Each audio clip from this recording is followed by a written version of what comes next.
Xin chào tất cả các bạn. Hôm nay mình sẽ làm món trứng cút ngâm tương nhé. Món này vô cùng ngon và là một món ăn vô cùng đặc biệt của Hàn Quốc đấy.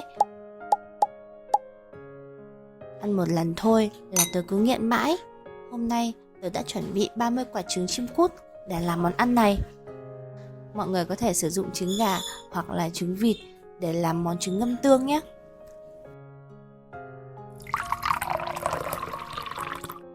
Nhớ là đợi nước sôi ni ti rồi hãng bỏ trứng vào nhé. Không biết các bạn có từng gặp trường hợp trứng luộc xong mà lòng đỏ bị lệch không nhỉ?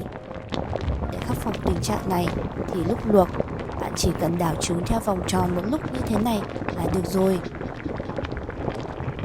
Về thời gian luộc trứng thì các bạn lưu ý nè. Trứng này nếu muốn ăn lòng đào thì mình luộc trong vòng 1 phút 20 giây. Còn nếu bạn muốn ăn trứng chín hẳn thì luộc trong khoảng 2 phút nhé.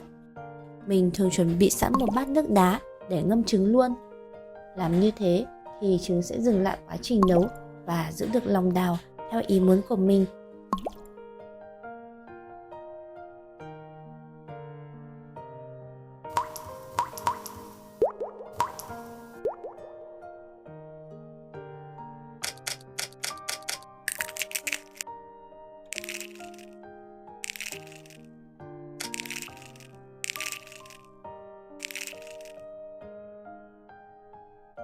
Các bạn thấy đĩa trứng của mình bóc xong có xinh không nè? Giờ thì tớ sẽ đổ trứng vào một cái bát lớn hơn để lát nữa ngâm tương nha. Về phần gia vị thì mình đã thái sẵn hành lá và hành tây như thế này. Khi thêm hành tây vào trứng thì sẽ thơm hơn rất nhiều.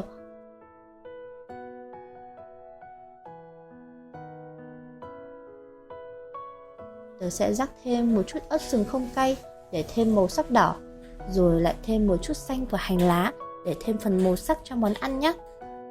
Mọi người có thể sử dụng hành baro hoặc là hẹ thay cho hành lá nữa nha. Giờ thì đến công thức pha nước tương nào. Mình sẽ đổ 100ml nước tương chinsu hoặc là xì dầu nhé. Thêm vào đó 5ml nước lọc.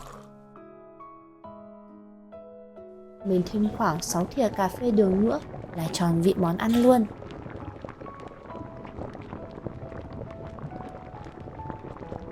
Giờ thì tớ sẽ đem hỗn hợp này đun cho đến khi sôi nhẹ và tắt bếp. Úi, mình quên không quay lại cảnh đổ nước tương vào rồi. Nhưng mà thôi, chắc là không sao đâu nhỉ. Giờ thì tớ sẽ rắc thêm một chút hạt vừng nữa là cho món ăn của chúng ta ngon hết nấc luôn. Món này chỉ cần để trong tủ lạnh khoảng 4 đến 5 tiếng là ngon. Mọi người có thể ăn cùng với mì trộn hoặc là cơm nóng, siêu ngon và siêu bổ dưỡng luôn nhé. Chúc các bạn thành công và ngon miệng. Hẹn gặp lại mọi người trong những video tiếp theo.